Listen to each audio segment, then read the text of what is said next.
Welcome everyone back to the Crimson 15 podcast. I'm your host, Crimson. Ep4 PCA. Be sure to check us out over on Twitter at C15 Podcast. So, episode 4 of the Orville, nothing left on Earth excepting fishes, which is, again, I didn't get the reference, but it gets referenced in the episode and everything. And it just goes to show you, like, it's an excellent episode. Oh, this felt like a season 1 episode. Amazing. This is definitely the best episode of the series. Oh, yeah. Because, again, I harp on these points. It makes you think, did the characters do the right things? Did they make the right decisions? You can see both sides of the issue, and it just made what the captain decides to do. He makes that decision, and did he do the right thing or do the wrong thing? But we start up, and they're on the bridge, and we get to see our security officer guy just kind of shows up. He's like in a sweatshirt. It's just like regular, like jogging clothes, basically. Yeah, workout clothes, and he's all, I was going for a jog, and I was a little late, so I just showed up like this, and then Kelly's like, you want to go change and get in uniform? But then Captain Mercer's all like, oh, it's fine. Just kind of let him do it. And he's like kind of being a little more relaxed, more nonchalant. And of course, it's the late shift. It's like, it's the late shift, so who cares? And he's like, oh, righteous, man. He just has that super laid back attitude. Yeah. It's just such a gross, he just has no, I'll just come sloppy. Who cares? Like, have a little bit of pride in your work. But you can kind of see that Kelly's like, oh, you're acting a little bit different, and of course it's always trying to hide his feelings like all the time. Oh, I don't know, shouldn't I be relaxed? You know, he's always like. But he's like an open book to Kelly. Yeah, basically. He's on this defensive, but she reads him. She can read him so easy. We get to see our dark matter cartographer. Yeah, she shows up and she gives a report, and you kind of see them smiling because we did get a hint of that at the end of episode 1, where they were kind of drinking at the bar together and they're kind of getting a little chummy. So it cuts back, and yes, they're together. They're watching a movie in his quarters. So like, oh, okay, I guess they're dating. Okay. And they're watching The King and I. That's the line from The King and I.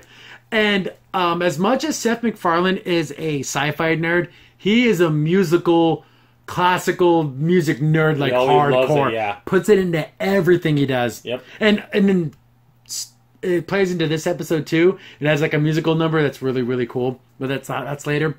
And they're having popcorn and scotch. You know, talk about the greatest combination ever, right? Yeah. She's like, oh, wow, scotch and popcorn. Okay, we'll go with that. Talk about fancy. Yeah. But then they're basically going over like, oh, should we let everyone know that we're dating, and or do we just keep it a secret? And it's at that moment where then you have to tell everyone on the ship, and being the captain, it almost feels like you're dating a subordinate. Like, The thing I will say about her, because her job's so far removed from the bridge. She's not on the bridge at all, so it makes it a little bit easier for him to date her. Yeah, because she's basically like a scientist on the ship. Yeah, I mean, she might have an away mission, but most likely not, Yeah, unless it specifically had to do with the dark matter stuff. Yeah.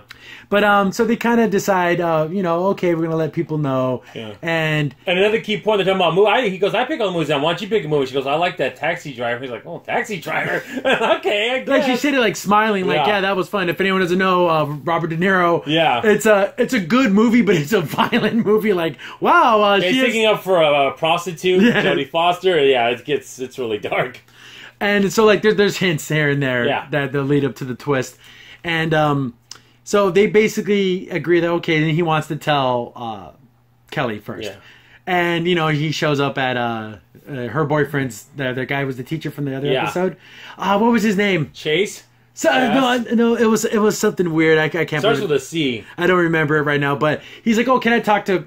No, Commander Kelly or whatever. So he sits down and he's like, oh, I'm dating. Yeah. He goes to grade papers, whatever. So yeah, he's like, oh, I got papers grade anyways. Yeah. And he tells her, and she's like, oh, yeah, I know. What do you mean? She's like, yeah, I know you. You're happier. You're smiling. I could tell when you're in a relationship. Like, I know all your different smiles. Yeah, she goes to 13 different smiles. One's love, 3 are sincere, another one are condescending. Yeah, like just like condescending, like fake smiles. And she's like, and I'm glad that you're happy. And you kind of feel that little, like, she knows him so well, almost like better than he knows himself. Yeah. Like, they would be perfect together. See, it's so funny. This contrast from the first season when she was almost jealous when he was with someone. This time she's like... Is it because she's with someone? Probably. I hate to say that, yeah. Because if she was with no one, then she would feel like the odd one out. But I found my partner, you can have your partner, and then we could be happy with their other... It's like she's happy that she doesn't have to worry about him in a weird way. Like, oh, he has someone. Way. Yeah. But then the captain is gonna go like on vacation. He's like has a bunch of shore leave. She's like, oh, we're gonna go to some planet or whatever. Me and her. And she's like, oh, that's good. You're like it's serious. It's not just like a fling. You actually want to spend time with her. So he's going to go on his little like trip. And we're assuming it between the first episode and this episode has been like 3-4 months. That's what we're assuming. Or weeks. At least a month. So they've been dating a while. At least it's been like the next day, you know? Yeah. And we get that's the A plot. The B plot is that we have Malloy's going to go for the commander's test. He wants to move up in the ranks. He wants to be, you know, what he says is like, makes sense. Oh, I want to further my career. I'm tired of just being the pilot. And then he tells Kelly, because he's already left Mercer and, you know, and this dark photographer. And she's like, really? Do you want to do this? She's kind of like, okay, you know. She's like, there's a lot of training. Yeah. There's psyche valves, there's all this stuff that you really want to put, you really want to put yourself through. It's like, yeah, I'm ready. And she's like, oh, cool. He's wanting to become more. But then I'm like, I'm a little suspicious of this. And then the Malloy moves the room is funny because Boris is there too. Goes, he will fail. He sells like, Boris, the vote of confidence. I know, I love this but guy. It's just honest. Yeah. No, see, that would have been a funny line for Isaac too. Yeah. But Isaac's not in. He's in the episode and never doesn't do anything. No. But so we get the captain and her. They're like they're going on their own. I want to call them runabouts. He's calling them transport vessels. Yeah, transport vessels. I don't think they have an actual name for them. If they do, I don't remember. And he's like, oh man, I forgot my toiletries, you know, my toothbrush. And she's like, well, just synthesize them. Oh no, it's a special kind of floss. He gets all these little, because that's how he is. He's like this, he doesn't want to have, he wants actual made product, not something from a synthesizer. Like, what's the freaking difference? They're really not. So they're going and then they pick up some vessels on the... well, before they're listening to Billy... see that they're listening to Billy Idol. And that's, again, Billy Joel, yeah. Billy Joel. Yeah. And see, that's just Seth MacFarlane's constantly...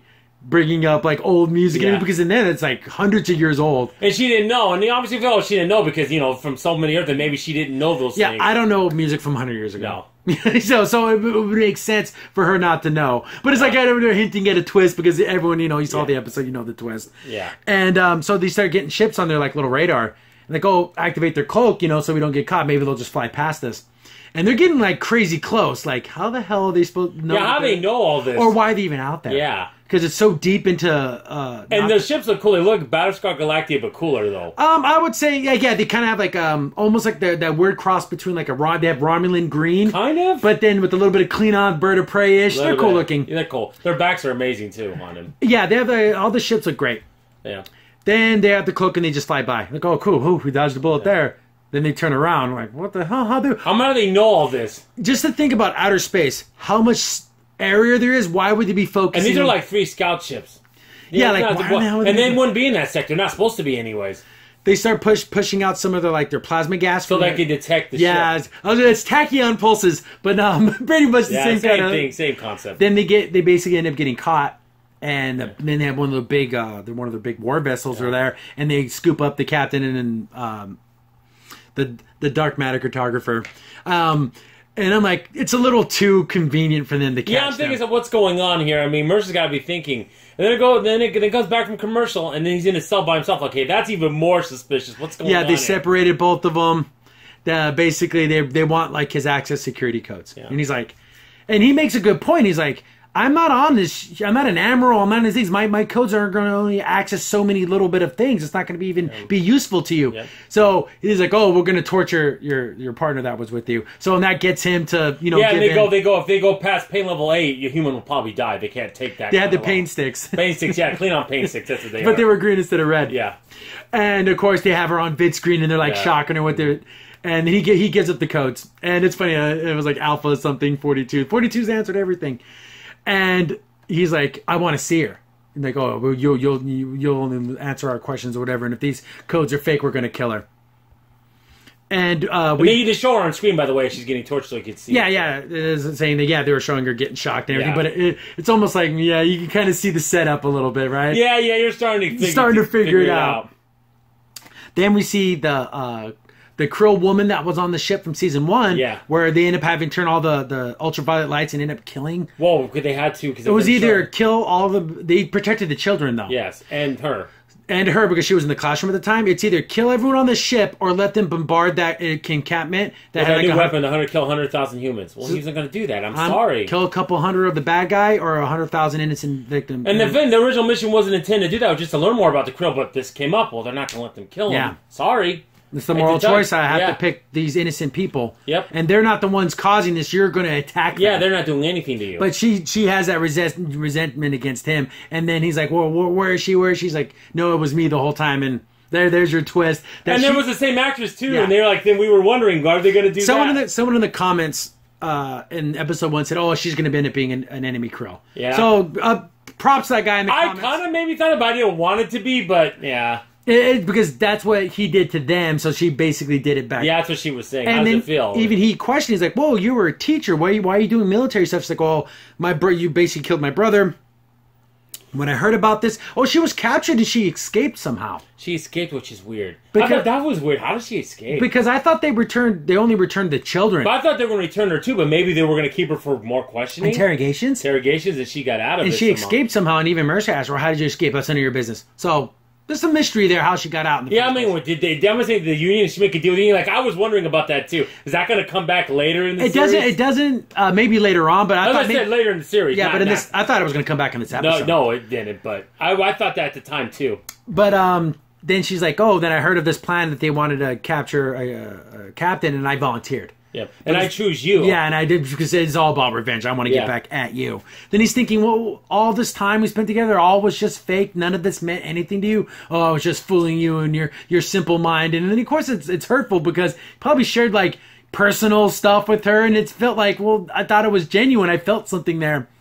Yeah. And, of course, she denies everything. But you can tell, like, you can't spend that much time with someone in, like, an intimate way. And but her prideful Krill and pride won't let her get to that. Oh, you're just a human. You have no soul. That's what they think. Because that's how they're raised. That they're the only species that were created by God, basically, and everyone else is nothing. Yeah, created by Davis. And what's so twisted about them is they're even in some ways worse than Muslims, because Muslims forcefully want to convert everyone to Islam. They don't even want to do that to you. They just want to kill you. They want to kill you. You're nothing to them. Even worse. You're there for our dominion, kind of like how, if you want to get biblical, like how the animals are under human dominion, so we can use the animals for our uses. That's how they feel about every other race in the whole every galaxy. other race, yeah. Like they have no allies. No. Because they honestly don't consider anyone else to even be on their same level of consciousness as them. No. That's kind of really stupid. You'd think they would at least have some people on the team, but no, that's how fanatical they are. They're very xenophobic race. And so Captain Mercer's like, he got duped. They're like hardcore. And then we get back to the B plot with Malloy's like he's going in for the doctor for the psyche valve. Oh, geez. And he's like, he's twittering around, he's like, oh, I'm super nervous. The doctor's like, just calm down. There's no right or wrong answer. They're going to do like a Rorschach test. Yeah. And then it's like a 3D version. And they don't even look like anything they're just showing. They look like blobs. Yeah. He's like, I don't want to talk about it. He's like, okay, we want to. I'm not going to judge you, okay? Yeah, just tell me what you think. Okay. And he said, "Oh, that's disgusting." And she's worse than the first one. You look at it; it's like a nothing. It's like knowing him, Malloy probably think he's something disgusting because he's an idiot. And then she shows him another one. It's like, okay, this is a hostile work environment. I can't do this. It is nothing. But you're the one that wanted to do these tests. No one's making you. That's so funny. And then she's like, let's go to the simulator, because obviously you can't handle we'll come back to this because you need to calm down or whatever, but you can't handle a simple ink blot like psyche valve thing. And that scene was just hilarious. Because funny. He's like, it's like the first day of school and I'm such an idiot. And that's when I started thinking, did he really want this? Yeah, I was like, maybe in some ways he tricked himself into a little bit, but then he didn't realize this is really hard. It's not tough. It's not simple. It's not easy. No. And you kind of, it's some of the things like you have to be crazy to want to be a leader. Yeah. Because you're going to put yourself in some crazy situations. Yep. We get back to the Krill ship, and he's basically just sitting there and they're talking again, and they get under attack. Yeah. And you see these other ships and go, those aren't Union ships. And they were huge too. And they were kind of like copper colored. And they were pretty cool. This little space battle looked freaking cool. Looked amazing. And they're getting attacked in. They're kind of getting their butts kicked. I'm like, holy crap, who's this new enemy? And she's basically, holy crap, we have to get off this ship. I wanted to capture you and everything, but we're going to die And here. then the force shield that was keeping him in, the cell turned off, obviously, because they were getting attacked. So He beats the crap out of that one guard. It's like, Seth MacFarlane always writes in this thing where he gets to be like a badass. I think that goes back stemming when he was in high school when he played Star Trek and he played the captain. He's got to be a cross between Captain Kirk, Zach Brannigan in that sense, that kind of, I'm the hero, Because in season 1, he beat the crap out of a Krill too. Like, he's hitting him and they're flipping over and stuff. Like, damn, Captain Mercer's strong as hell. But I think it's just to add to the whole flair of everything. Yeah, the mythos. And so they're running around, and they get boarded. Like the ship gets on top, so they basically, I'm assuming they probably just cut a hole and went through. And these aliens look hella cool. Oh yeah, they look like orcs, but like space orcs. So cool looking, and they're just killing everyone. I'm like, well, they're not taking prisoners. We saw, literally when they're on the ground, they're shooting them in the head. Yeah, these guys aren't messing around. They were their name was I think Shelly something or with an S. She mentioned them once because he's like, who the hell were those? Well, we'll guys? put those in the annotation. Sorry, we just have to remember the names of them. But yeah, they're brutal. Yeah, because normally you capture them. No, they're like boom, like right in their heads, boom, while they're on the ground. Yeah, they don't even care. And they're basically like, we have to get to an escape pod. We have to get the hell out of here. They get off the ship by the skin of their freaking teeth because they were right on top of them. And she explains who they were and like, oh yeah, they had they were on the edge of our space, and then we started to expand, and of course we just killed them all. And that's why they're so ruthless. Yeah. Because it's so funny because she ends up calling them savages and everything. Well, you're pretty damn savage yourself. You're the one that started it. But she has that complex, the whole the Krill race. It's more on a smaller scale what the Borg did to species 8472. Yeah. You started it. You didn't have to. You could have left them alone. And they don't believe in negotiations or anything because it's our like divine thing to rule over everything. Yep. So that they treated them like garbage. Yep. And now they have this enemy that's going to be just as ruthless back to them. Yep. They see that's where you could have created an ally, but they were so obsessed with their own religious ideals that they're willing to. They know nothing about that, right? But they didn't care. Nothing. They didn't care. They just attacked their planet. No. They're just like if I walked into a forest and there was an anthill and I stepped on it, like it wouldn't. That's how anything. they see it. Yep. But it's so funny but these people are equal. They apparently kicked your ass, So obviously, they decimated them. They were big ships. Like literally, their ship was so big they could encompass the one. Yeah, they like land on it. And Skrull ships are pretty big, but they made them look like nothing in comparison. And their drop pod thing, it's programmed to find the closest inhabitable planet. They ended up on a planet, and that looked cool as it was crashing down. Everything hits the water, and then the water hits the camera. We harp on the cinematography and the CGI in this show, but it's so amazing. I'm sorry, it's movie quality. It's incredible. It hardly ever looks like this is TV budget. No, it always looks really really cool. Oh yeah. So they're basically classic storyline. The enemy and you are stuck on a planet. You have to work together to survive. We've seen that a few times. We've seen that plenty of times, but it works. Yeah. It's classic for a reason. Get back to Malloy, and he's on the bridge, and they're being like attacked by a Krill vessel. Yeah, this has got to be. Yeah, it's the simulation part, because why would he be giving the orders? Yeah. Then it's like, you have two of our soldiers. You have to give them up or we'll destroy you. And then in the beginning, he starts out fine. He's like, we can return these prisoners, but you need to open up a dialogue with the planet, the Union, and so we can begin. No negotiations, and that's when he just goes off the rail. And he's like, "Oh, we have like these super cool deflectors, so if you like shoot us, and it's gonna just like bounce off." Well, I didn't detect anything like that on our ship. What are you talking about? Just give us back our soldiers. And then he's like, "Oh, okay, no, but we have like we eat vegetables, and we're like really strong," and he just loses it. And then the one thing we have, did you say like love? Yeah, it's like we have really heart. We have a lot of heart. It's like, oh gosh. He's like, get him, and then he shoots, okay, and then all of a sudden you see Kelly walk in, okay, you're dead. It's like, in the simulation, you're dead. You blew up. He goes, there is a diplomatic solution, but you're not seeing it. And he keeps trying to tell him that. She's like, I like how you're thinking on your feet, which is good. You're being a conventional, which is good too, but you're not seeing the bigger picture here. Yeah. And he's like, okay, let's do it again. So they probably ran this thing, what do you think, dozen times? I'd say at least 9, 10 times, at least. And he's really doing it again, and Kelly's like, no, you need to get some rest, think about this, and listen, it's an order. You need to think about this seriously. And it's really funny because then you kind of see that look on his face. He's like, is he doing this for the right reasons? Because even during the episode, I'm like, is he doing this just so just for his ego? Yeah. Because like when you're in command, you're like, you big, you're bad, people respect you. I was thinking that's why he was doing it, not necessarily to advance himself. Yeah.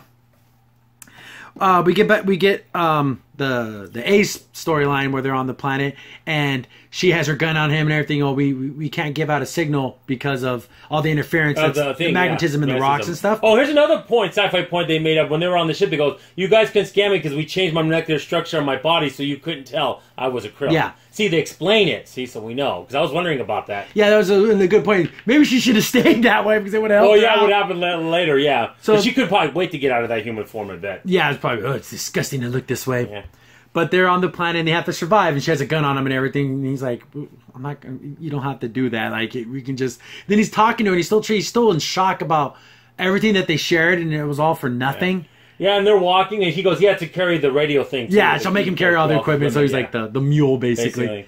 And they even brought up the idea, it's like, oh, you landed on the nighttime side of the planet. It's like, our ships are programmed to do that. Well, yeah, obviously. See, that's another little detail they didn't have to say, but they said it just it makes sense in the world. Yeah. So, like, that was a nice little touch. I like that. See, there's little technical things that I just eat up. I love them. And it's a normal-looking planet, kind of a foresty jungle. Tropical, a little bit. And, you know, they're walking and talking and everything, and then, you know, he's just being, I don't know, he's not trying to butter her up or anything, but he just really wants to know, like, why did you go through all this? And, like, they had movie nights, you know, like, in the beginning. Yeah, and we watched all these movies. Did you like any of the 20 movies I showed you? So 20 they watched. Yeah, she's like, the Ark one, like the... Raiders of the Lost Ark. Like, oh, she likes Indiana Jones, that's cool. And then he's like, oh, what did you like about it? Oh, I like the hero character. I was sympathetic to the hero character. And it's that one guy who worked with the Nazis. Yeah. And he's like, what the hell? That wasn't the hero. The hero was... But she's a Krill, so she said it. That's why she liked taxi drivers. She liked the violent, you know, it's like... So those little hints there that she wasn't quite... Because when she was here, she seemed like a nice, sweet lady. But, like, why did she like... I'll tell you what, she was way better on the cover than they were when they were Krill by far. Besides not knowing certain things. Devin and Chris. Chris and Devin, I love it. Such normal sounding names, freaking idiots. Yeah, it was great. But then, you know, and he's talking to her, and of course she's basically your religious rhetoric. You're nothing but animals. And then like... And then she gets and she even said earlier in the episode, your guys came from monkeys. So you're nothing. You came from animals, so. And we were created in Avis's image. So it's very, you can transfer that radical religious person, but imagine a whole planet with actual weapons that can actually destroy people.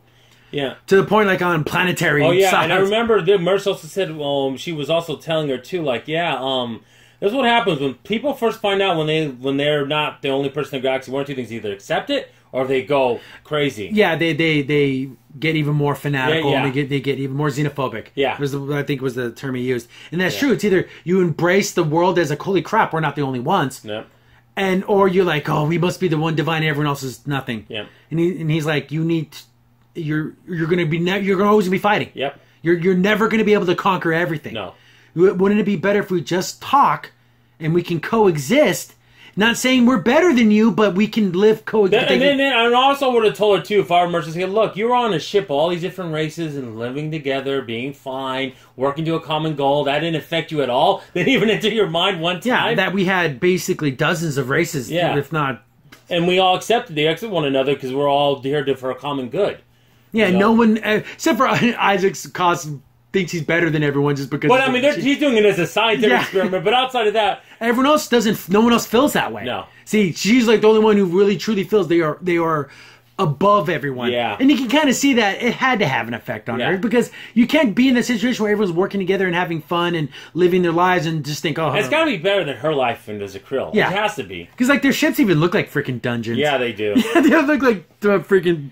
Yeah, and they finally get to, like, that mountain, basically. They get to an area where it's like, oh, we can make your way... Oh, first, remember they almost got found out? Oh, yeah. Yeah, because they're chasing them. This alien race, they're no survivors. They're not going to leave nobody. Yeah, even one person gets away, they're going to hunt them down. And they basically had to hide, like, in the bushes, and they were, like, right there. Like, man, they would have been screwed. Yeah. But they end up getting saved, and it's like... You could tell Mercer's not trying... He's trying to help you, too. Yeah. He's helping himself, but he's helping us survive. Yeah. And she doesn't, like, see it that way. Which is like, come on, get over it. They get to a mountain range, and he's like, the sun's coming up. You come on the sun, you're going to die. Let's wait till nightfall, and then we'll go... Things like, no, we're going to do it now. He's like, you will die. Don't you get that? Yeah. The sunlight will kill you. I saw what it did to your people. Yeah. It wasn't pleasant. So he's showing that he... cares about her well-being, even though she's a freaking enemy combatant. You know, he doesn't. So that's when they find a cave. Okay, we'll find a cave, and it's so funny because like he's talking to her and he's like, "You don't have to point that thing at me all night. You know, I'm not gonna attack you or anything. You'll go to sleep." And she still has the gun pointed at him, and he just trying to talk to her, and he even brings up the thing with the king and I. Yeah, trusting. You don't have to trust me. If no one ever trusted anyone, there'd be nothing. I don't think she realized by going undercover that she was going to get more than she bargained for with being around humanity. I think I think it did rub on her a little bit. You could just tell a little bit. But she's just letting her Krill and pride get in the way. Then she's going to just default to her religious belief. Yeah. And like basically, I'm pretty sure in her mind. And then the conversation earlier they had here about what I just said before the mount, but yeah. And we get back to Malloy, and he's in like the mess hall talking to someone. Of course, all the side women characters are always like these beautiful women. Yeah. And he's like, I'm taking a commander's test. She's like, oh, that's so cool. It's hard. It's even harder than people say, but I'm doing really well. I was like, yeah, right. You're not doing well. You're doing awful. Amazing. Oh, okay. I'll be there for your ceremony when you get your promotion. And then Kelly's seeing him. She's like, I need to talk to you. Yeah, right there. Kelly's like, come up here. I need to talk to you. And he's like, oh yeah, what's up? He's like, so how do you feel about the test? He's like, are you doing this to pick up chicks? Like, pretty much. I just want to know, what is it? And he's like, is it about, I was like, what is it? Oh, you get the respect. And then so it's a status symbol for you. Yeah. And he's like, well, I would be lying if I didn't think about it. But she's like, it's so much more than that. You have people's lives at risk. Yeah. Just so you can be the cool guy on campus. It goes, it's not, becoming in the command isn't joining the cool kids club. It's, yes, you get that more respect, that the admiration of it, but it's a real job too. Yep. It's not just a fantasy celebrity thing. Exactly. And he kind of see that. Maybe he has to double think why he's doing this. And is he going to continue with it or not? I don't know. We find a little bit more about that later on. Yeah, but this because you can see he's starting to question it, because am I doing this for the right reason? I think part of it is for the chicks in clothing. Part of it is, I think he wants to be known that people should know I can do more than just fly. Because I'm a great pilot, but when you're great at something, that's all anyone ever wants. He says that he logged like 58,000 light years or something. He's like, I want to do other things, which those are all good reasons, but I think it's mixed in with other stuff too. It's not to say that it's like when you get that new job, was that bigger paycheck part of it? Well, it is. You can't say that it's not. Exactly. But we get back to the cave, and she fell asleep. Yep. And she looks in Mercer's. I was, oh my god, is he not there? I was like, she runs outside, and he's standing there, and he's like scanning the sunlight. And he's like, we gotta go. We have to go now. She's like, what are you talking about? Wait till nightfall. I was like, no, I've been charting this sun, and it's been like so X amount of hours, and it's only moved so much. So a day lasts almost 28 days here. Yeah, 23 Earth days. Yeah, so we got to move now because we can't wait a month. Yeah. She said we can't. You crazy? They're gonna find us. He's like, one, they're gonna find us. Two, we don't have provisions to last that long. No. So let me go set it up, and then I'll come back and get you. She's like, you're not gonna come back and get me. He's like, this is where that trust comes in. I promise you. I'll give you my word that I'll come back. And then he's like, you have two choices. You shoot me or you don't. And then he just turns around and walks away. I'm like, oh, she even has a look like, damn it, I have to trust him. Yep. And he makes his way to the top of the mountain. Again, it's a beautiful scenery. And I love the shot where he's like far away, he's on the mountain, he's on top. Yeah. And then we kind of thought of Star Trek Generations, you brought up, but it was cool. The Nexus, it looks like he was setting I'm getting there now, finally now. Like he was setting it up too. I've always wanted. But he sets up the thing, and he sends a message to the Orville. Yep. Basically, they're distressing. And then even like Boris, like we just got Captain Mercer's private code, but on a Krill thing. So on a Krill signal. I was like, what? And then Kelly's like, turn this thing around, go to that signal, maximum speed. It was like 2 light years away, so they get there pretty quick. And then Mercer notices that those guys are coming up. Oh, it's like, oh crap, they're coming them up. Oh, geez, things go from bad to worse. Makes it back to the caves, like, we got to move now. We have to all leave. She's like, what are you talking about? They're going to be up here. They're going to kill us. And then she's like, if I go out there, I'm going to get basically burned to death. And he just takes off his jacket and then, puts it over. First, she's like hesitant. He's like, I'm not going to, without words, he's like, I'm not going to freaking attack you. I'm just trying to cover you so you don't get burned up or whatever. Because if these guys catch us, they're just killing us. Oh, exactly. There's no negotiations, no talking. They're going to shoot we just can tell these people don't care. Yeah. And I'll just, hey, you're not a Krill, but we don't care. You're going to get killed. You're with the Krill, you're dying too. Yeah, you're dying too. I doubt they would have done any type of communication. No. They start making their way up the hill. And she sees that it was it's a Union. They get the scan. They send Bortus and Malloy down. And they're going down to the planet. And I thought it was really cool too, because it goes to show you how good of a pilot he is. Yeah, he goes, you don't know where to land. Malloy goes, yeah. Bortus is like, there's no clear landing spot. He's like, don't worry about it. I'll figure it out. Yeah. And because if they would have sent just an okay pilot, they might have no way. Yeah. So they're waiting up there. She sees that it's a Union vessel. She's like, oh, you called the Union, and she's going to shoot him. But he's like, what did you think I was going to do? First of all, he's not stupid. He's not going to call a Krill ship. Why would he do that? And he's like, we're not going to do... What you guys were going to do to me is not going to be what happens to you. Yeah. And she's like, give me the gun so you can start fighting out those guys as they're coming up the hill. Of course, he's like a crack shot, right? He's hitting some of those guys. That's just McFarlane being, like I said. Well, that's just sci-fi. Yeah, that's cool. The bad guys can't shoot for beans, and Yeah. of course they can. And it's a cool little scene because they're waiting for the transport vessel to come down. And It opens up the back. Opens at the back. They run in there getting shot at. That's a cool shot, too, because they're still shooting at him as the thing goes up. They get rescued. They get saved. And we get back to the Orville, and then you see Kelly and Mercer having a conversation. She's like, I don't agree with this. I don't think you're doing the right thing. And he's like, yeah, so what? I'm making the call. Oh, you can get court-martial. Duly noted. You told me. He's like, noted. We want to know the top brass is not going to like we did. Fine by me. Yep. And he basically is going to let her go. Yeah. And it's like, wow, that's a bold move for a captain to do. But he felt like it was the right thing to do. And he basically tells her, I'm going to contact your people, and they'll have them send a vessel to come get you. And she's like, why? She doesn't understand. Yeah, and he's like, well, just maybe it's that the fault of humanity that we always have hope. That things can be better, that we can, this is not going to do anything. He's like, well, that's my decision. Yeah. They, and then even Malloy's like, I don't really agree with this decision or whatever. And then Kelly tells him, well, that's being in command. Sometimes you have to go with what you think is right. Do you still want to do this? And Malloy doesn't say a word. He has that thoughtful look on his face. I think he's really thinking like... But we don't get an answer. I love that because now we can go either way. Yeah, it's close. It's close. Oh, and it was I think it was a nice little thing too that earlier when they were in the mess hall, I just remembered Kelly's like, if you're trying to prove to people that you're kind and nice and charming, you already are those things. Yeah. You don't need to be a commander to do those things. I'm like, that was nice. And she came like that little confidence boost. That people like you, just who you are. You don't have to prove, Yeah, you don't have to. Sometimes people are good at what they're at. You know what I mean? The badge isn't going to make you a more likable person. You already are likable. Yeah. You are a kind guy and you have a good heart. I'm like, that was a nice little nod there. And then she was talking. He's talking to the Krill, and he's like, basically before she gets because their ship comes, and like Millar's like, man, this is the first time we've seen a Krill ship without guns blazing. You know? It's cool to see it right there without it in a battle. Yeah. And even I think it's funny. Even Dr. Finn was on the bridge because she wanted to see it too because it's like a cool thing. Yeah. They go down to the. It was really nice that they turned on the lights too because how they're affected. Yeah. But I think they did as much as they could to be accommodating. Oh yeah. And they have their runabout thing lands. They have their guns. We have our guns. Guns blazing. Yeah, they're ready. Lets her go, and then, he talks to her again, and then he gives her like a little like, best of a Billy Joel. Yeah, best stuff. Yeah. And he's like, well, if you're ever up for a movie night, you know where I'm at. Oh yeah, I think he still loves her. He doesn't even care that she's a Krill. He doesn't care because he felt like that person I fell in love with is still in there. Yeah, that wasn't fake. There's no way you faked it that good. No. And she probably knows she didn't fake it that good because if you remember in that first episode when they invaded the Krill ship, she was kind of sweet on him then. Yeah. When she thought he was a Krill, so she had feelings for him when he was a Krill, when he was human. And so I think it goes to show you that it's beyond. Well, what's so funny about it because when he was a Krill and then she was human, that's because I thought he was a Krill. Then when she became a human and was there, it's just a mission.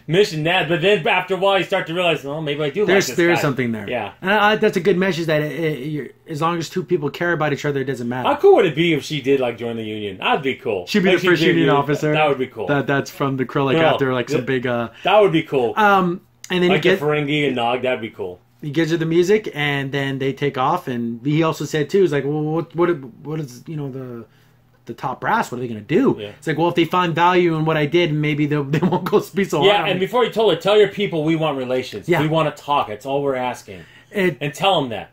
Yeah, deliver that message. Then she's okay. I will. She don't believe in word of it, but she's okay. I will. But even then, she kind of has to believe because he could have left her there. Yep. He didn't have to go back for her. How many times does he have to prove that he actually cared about her and he wanted, and in fact, she's just another species that he didn't want her to die. And she's innocent in that situation. Do you think that this situation might be the Orville's Kittimer a little bit? Maybe opens up that relationship. Maybe not such a big, because that was a whole space station that the Federation protected. It was a whole colony of Klingons. And then they sacrificed themselves to save them. Against the Romulans. So do you think that might be a little bit of that moment? Well, I'm thinking what could even be more, Kim. I'm thinking, what if this new species attacks the Krill and devastates them? They get a whole armada and they have to depend on the Union to help them. Or it might be one of those times where, because I'm assuming the Krill just aren't our military. No. What if the Orville comes across a transport vessel that's filled with just civilians? They get attacked, they save those civilians. Because I don't think those other races are going to stop now. I think they're going to be Yeah, because they look pretty powerful. Yeah, they did. They had cool guns too, man. The makeup and art. They were probably just destroyed one of their colonies, not even one of their main military areas. What they probably did because the Krill don't care. Yeah, I know, but I think they were messing with the wrong person. But to change. Again, it might be like that. It might be an uneasy alliance. You think they were the enemy of my enemy? Kind of like I said how the Federation Cleaner first were before they got a strong bond after that. But I think this might be some of those baby steps. Yeah, I think so. But yeah, what a cool episode. Again, you can say it was a little bit tropish, surviving together with. But I didn't care though. It was amazing. It felt great. Good. It was done really well for what it did. And again, it went to the thing like someone trying to move up the ranks and truly learning what it means to be in command. Yeah. Again, and it works. You see the characters grow. You see them change. You see them their real emotions. I just love it. This is where the Orville. This is its stride. If you didn't like the first 3 episodes, I guarantee you will like this episode. Oh my god, I love it. It was like a 9 out of 10. It was amazing. I mean, yeah, this is definitely the best episode of the season, hands down. And again, just all the music references. Oh yeah, they even played Billy Joel, one of his songs. Yeah, she'll always be a woman to me. It's such a sad song because the lyrics, it's basically about how this woman. She'll lie, she'll do all these things, but she's always a woman to me. Even though she does all these terrible things, she'll always be a woman to me. Funny, like you see her, like she's in a room and like all things matter, and then she's listening. She's listening, and then puts it in. Like that'd be cool to hear that for like a 30 seconds. She's listening to one of the songs. You care about them. Just get over your stupid Krill. But here's the thing, though. What if she goes back to her people, then says, "You know what? He saved my life and everything," and they just end up just killing her. Oh wow, that was as like a heretic or whatever. Yeah, so that'd be awful. Hopefully, maybe they can open up. Maybe just little diplomatic, because we don't. Every time we see each other, we don't have to fight. Yeah. It doesn't always have to be a battle every time. We can just say, you stay on your side, I'll stay on my side, and it'll just be like a neutral zone type situation. Yeah. Because now it's always full on hostilities every time. It's not even close. Yeah. But that good world building.